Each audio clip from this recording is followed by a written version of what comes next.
ছাত্ৰ ছাত্ৰীসকল, আজি তোমালোকলৈ দশম শ্ৰেণীৰ জীৱন প্ৰক্ৰিয়াৰ দ্বিতীয় খণ্ডটি আগবঢ়াইছোঁ।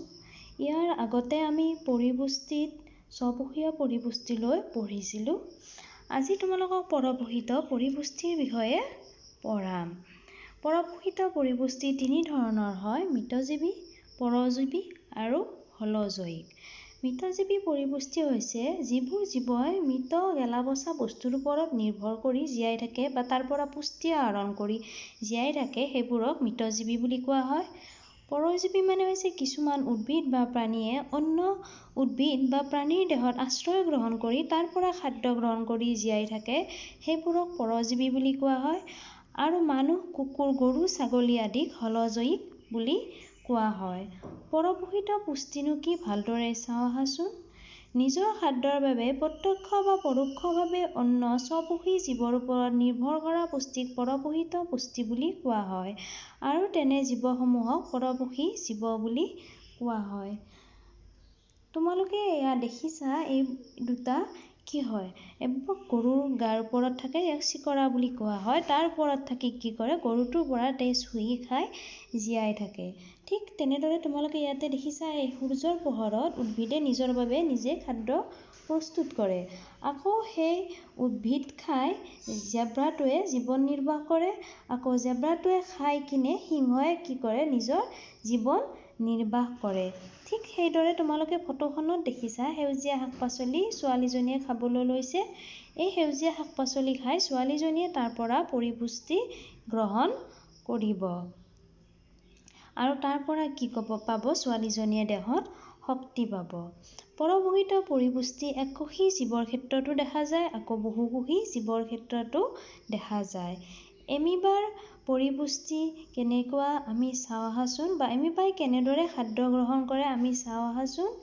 এমিবাৰ দেহৰ কোনো নিৰ্দিষ্ট আকৃতি নাথাকে। এমিবাই যেতিয়া খাদ্যৰ সংস্পৰ্শলৈ আহে, তেতিয়া কি কৰে? কিছুমান ভৰি সদৃশ, মিছলীয়া ভৰি সদৃশ গঠনৰ সৃষ্টি কৰে, যাক আমি কুটপদ বুলি কওঁ। এইটো তোমালোকে এমিবা দেখিছা। এমিবাৰ এই যে ৰঙা ৰঙাটো দেখিছা, এই হৈছে খাদ্য। যেতিয়া এমিবাই খাদ্য বস্তুৰ সংস্পৰ্শলৈ আহিব, তেতিয়া এনেকুৱা ধৰণৰ কিছুমান কুটপাদ গঠন কৰে। গঠন কৰি কি কৰে? খাদ্য বস্তু নিজৰ দেহৰ ভিতৰলৈ কি কৰে? টানি নিয়ে। নি কি কৰে? খাদ্য বস্তু খাদ্যৰ ঋত্তিকাৰ ভিতৰলৈ কি কৰে? সুমুৱাই লয়। তাৰপিছত কি কৰে? এমিবাই এই যে খাদ্য বস্তু সুমুৱাই লৈছিল, তাৰ পৰা কি কৰে? দেহত পৰিপুষ্টি গ্ৰহণ কৰে।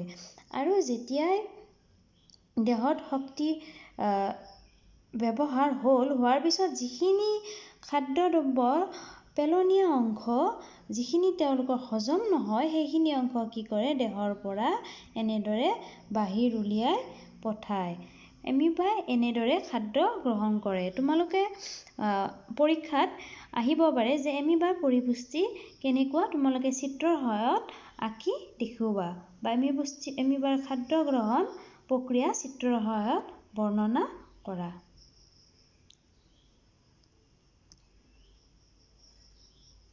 মানুহৰ পৰিপুষ্টি। আমি বহুকোষী জীৱৰ ক্ষেত্ৰত মানুহৰ পৰিপুষ্টি পঢ়িলে হ'ব, আমাক গৰু, ছাগলী, কুকুৰ, মেকুৰী আদিৰ পৰিপুষ্টি পঢ়িব নালাগে। মানুহেনো কেনেদৰে খাদ্য গ্ৰহণ কৰে? এই গ্ৰহণ কৰা খাদ্যৰ পৰানো কেনেদৰে পুষ্টি পায়? আকৌ যিবোৰ বৰ্জনীয় পদাৰ্থ, সেইবোৰনো দেহৰ পৰা কেনেদৰে বাহিৰ উলিয়াই যায়? এই সকলোবোৰ আমি মানুহৰ পৰিপুষ্টিত পঢ়িম।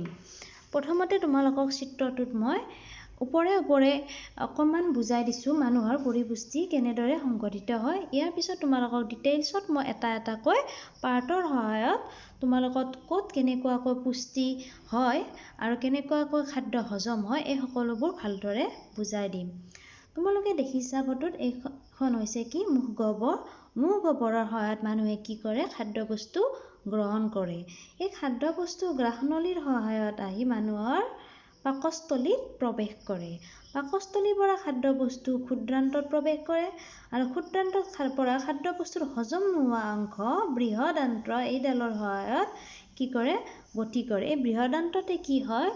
মানুহৰ খাদ্য বস্তুত যি পানী অংশ থাকে, মানে তাৰ পৰা পানীখিনি কি কৰে? বৃহদান্ত্ৰই শুহি লয় আৰু অপাচিত খাদ্য বা কি হয়? মলবাণ্ডৰ সহায়ত কি কৰে? দেহৰ পৰা বাহিৰলৈ উলিয়াই পঠায়। এইখিনি তোমালোকৰ কেনেদৰে খাদ্য মানুহৰ দেহত হজম হয় ওপৰে ওপৰে মই বুজাই দিছোঁ। এতিয়া চাওঁ আহাচোন কেনেদৰে এটা এটাকৈ অংশত খাদ্য দ্ৰব্য হজম হয়। প্ৰথমতে আমি কি কৰোঁ? খাদ্য গ্ৰহণ কৰোঁ, নহয় জানো? আমি খাদ্য বস্তু কি কৰোঁ? মুখৰ সহায়ত কি কৰোঁ? গ্ৰহণ কৰোঁ। খাদ্য বস্তু প্ৰথমতে কি হয়? মুখ গহ্বৰৰ ভিতৰত প্ৰৱেশ কৰে। খাদ্য বস্তু যেতিয়া মুখ গহ্বৰৰ ভিতৰত প্ৰৱেশ কৰে, যেতিয়া এনেকৈ এইখন কি হৈছে? এইখন হৈছে কি? মুখ গহ্বৰ। খাদ্য বস্তু যেতিয়া মুখ গহ্বৰত প্ৰৱেশ কৰে, মুখ গহ্বৰত খাদ্য বস্তু লালতিৰ লগত কি হয়? মিহলি হয়। লালতিত কি থাকে? লালতি এমাইলেজ নামৰ এবিধ কি থাকে? উৎসেচক থাকে। এই উৎসেচক খাদ্য বস্তুৰ লগত মিহলি হৈ খাদ্য বস্তুৰ চেতসাৰ অংশ কি কৰে? সৰল শ্ৰেণীলৈ পৰিৱৰ্তন কৰে আৰু কি কৰে? খাদ্য বস্তু পিছল হোৱাত সহায় কৰে। এই খাদ্য বস্তু পিছল হোৱাত সহায় হ'লে কি হয়? খাদ্য বস্তু আমি গিলিলে কি হয়? ক্ৰমান্বয়ে খাদ্যনলীৰ সহায়ত পাকস্থলীলৈ গতি কৰে। তোমালোকৰ এইটো কুৱেশ্যন আহিব পাৰে, লালতিত থকা জৈৱ অনুঘটক বা উৎসেচকৰ নাম কি? আমি তেতিয়া লিখিব লাগিব লালতি এমাইলেজ। লালতি এমাইলেজৰ কাম কি? লালতি এমাইলেজে খাদ্যৰ চেতসাৰ অংশ সৰল শ্ৰেণীলৈ কি কৰে? পৰিৱৰ্তন কৰে।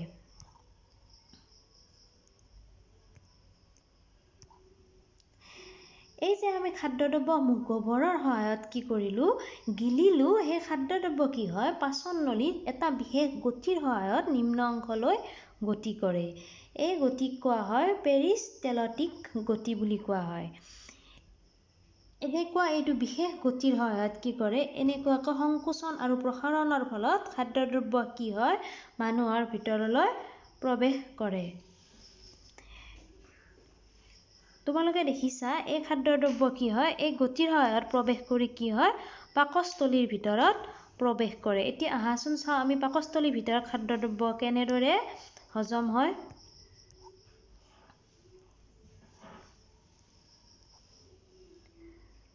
এইটো দেখিছা পাকস্থলীৰ ভিতৰৰ অংশ দেখিবলৈ কি হয়? এনেকুৱা হয়। বাহিৰৰ পৰা দেখিবলৈ এনেকুৱা, কিন্তু কি হয়? ভিতৰৰ অংশটো দেখিবলৈ এনেকুৱা হয়। খাদ্যদ্ৰব্য যেতিয়া খাদ্যনলীৰ সহায়ত গৈ পাকস্থলীত প্ৰৱেশ কৰে, তেতিয়া কি হয়? পাকস্থলীত কিছুমান কি থাকে? পাচক ৰস থাকে। এই পাচক ৰসবোৰে কি কৰে? খাদ্য বস্তু হজম হোৱাত সহায় কৰে। পাচক ৰসত কি কি থাকে চাওঁ আহাচোন। পাচক ৰসত থাকে হাইড্ৰক্লৰিক এচিড বা HCl। এই হাইড্ৰক্লৰিক এচিডে কি কৰে? পাকস্থলীৰ ৰসক আম্লিক কৰে আৰু ই কি কৰে? পেপচিনক সক্ৰিয় কৰে। তোমালোকৰ এইটো কুৱেশ্যন আহিব পাৰে, হাইড্ৰক্লৰিক এচিডে কি কাম কৰে বা কেনেকুৱা ভূমিকা গ্ৰহণ কৰে? ইয়াৰ পিছত পেপচিন হৈছে প্ৰটিন বিশ্লেষক। ই কি কৰে? প্ৰটিনৰ পাচন কৰে। আমি খাদ্যদ্ৰব্য তোমালোকে আগতে পাই আহিছা, কাৰ্বহাইড্ৰেট, প্ৰটিন, লিপিড এইবোৰ সকলো থাকে ন। আমি যিবোৰ খাদ্য গ্ৰহণ কৰোঁ তাৰ যিবোৰ প্ৰটিন অংশ থাকে, প্ৰটিন অংশ কি কৰে? পেপচিনে বিশ্লেষণ কৰাত মানে কি কৰে? পাচন কৰাত সহায় কৰে। তাৰোপৰি কি থাকে? পাচক ৰসত শ্লেষ্মা থাকে। এই শ্লেষ্মাই কি কৰে? হাইড্ৰক্লৰিক এচিডৰ পৰা পাকস্থলীৰ অন্তঃবেৰক ৰক্ষা কৰে। এই যে HCl ওলায়, HClটো কি হয়? বহুত গাঢ় হয়। হ'লে কি কৰে? পাকস্থলীৰ বেৰত যি ক্ষতি সাধন কৰিব পাৰে ন, ক্ষয় খেদাব পাৰে। এই যে হাইড্ৰক্লৰিক এচিডৰ পৰা কি কৰে? পাকস্থলীৰ অন্তঃবেৰখনক কি কৰে? ই সুৰক্ষা দিয়ে। তোমালোকৰ এইবোৰ কুৱেশ্যন আহিব পাৰে যে পাকস্থলীত কি কি পাচক ৰস থাকে, এই পাচক ৰসবোৰৰ পাকস্থলীত বা পাচন কৰাত, খাদ্য পাচন কৰাত ভূমিকা কি, বা খাদ্যৰ প্ৰটিন বিশ্লেষক উৎসেচকবিধৰ নাম কি? তেতিয়া আমি কি লিখিব লাগিব? পেপচিন লিখিব লাগিব।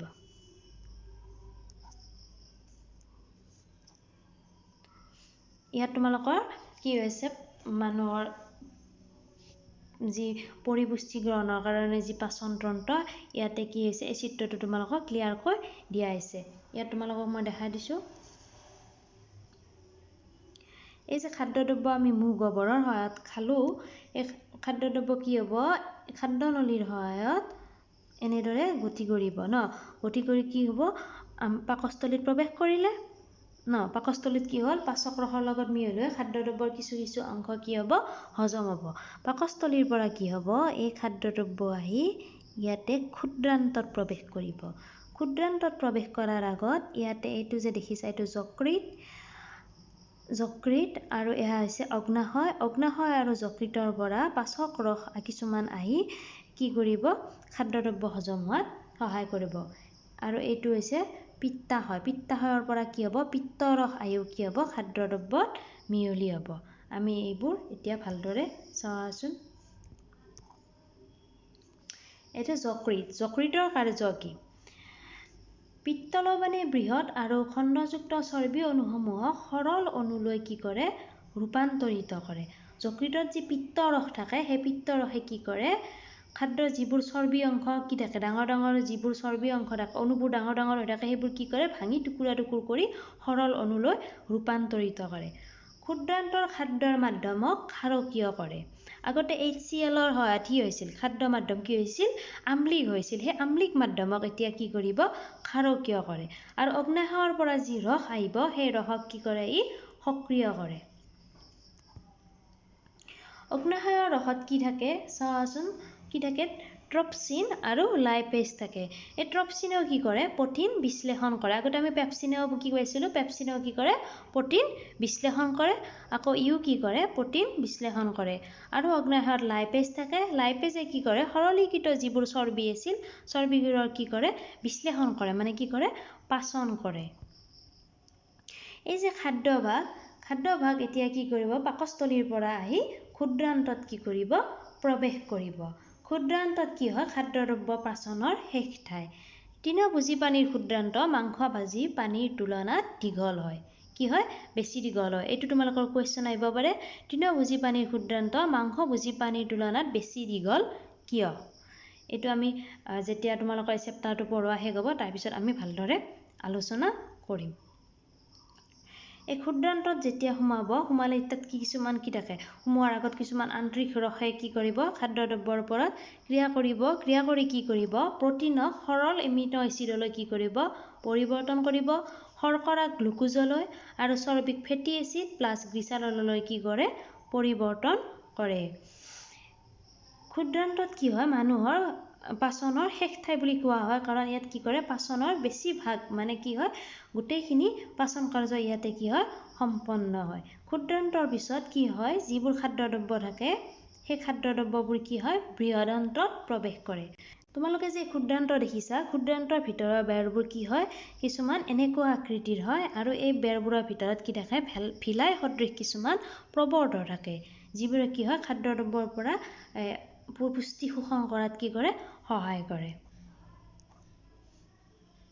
আমি খাদ্য গ্ৰহণ কৰিলোঁ খাদ্য কি হ'ল হজম হ'ল। হজম হোৱা খাদ্য কি হ'ব শোষণ হ'ব। শোষণ হোৱা খাদ্য কি হ'ব দেহৰ যিবোৰ দেহত প্ৰয়োজনীয় অংশ আছিল সেইবোৰত কি হ'ব শোষণ হোৱা খাদ্যৰ পৰা কি হ'ব পুষ্টিবোৰ দেহৰ ভিতৰত সকলো অংশলৈ কি হ'ব পৰিবহণ হ'ব। তাৰপিছত যিবোৰ খাদ্য কি হ'ব মানে হজম নহ'ব সেই হজম নোহোৱা খাদ্যখিনি কি হ'ব মল আকাৰে দেহৰ পৰা বাহিৰ ওলাই যাব। ক্ষুদ্ৰান্তত যি খাদ্য হজম নোহোৱা অংশ আছিল সেইখিনি কি হ'ব এতিয়া বৃহদান্তত প্ৰৱেশ কৰিব। বৃহদান্তডাল দেখিবলৈ ঠিক এনেকুৱা আকৃতিৰ হয়। বৃহদান্তৰ পৰা যিবোৰ খাদ্যৰ অপাচিত অংশ আছিল তাৰ পৰা কি হ'ব বৃহদান্তই পানীভাগ শুহি ল'ব আৰু সেই যি খাদ্যদ্ৰব্য আছিল যিবোৰ হজম নোহোৱা অংশ আছিল সেইবোৰ কি হ'ব পায়ুৰ পৰা মল আকাৰে দেহৰ পৰা কি হৈ যাব বাহিৰলৈ ওলাই যাব। এয়া আছিল মানুহৰ কি হয় খাদ্য দেহত কেনেদৰে পাচন হয় পাচন নোহোৱা খাদ্য কেনেদৰে দেহৰ পৰা বাহিৰ হৈ যায়। এইখিনিয়ে আজিলৈ ইমানতে এৰিছোঁ। তোমালোকক ইয়াৰ পিছৰ ভিডিঅ'ত ইয়াৰ পিছৰ অংশৰ সৈতে লগ পাম। ধন্যবাদ।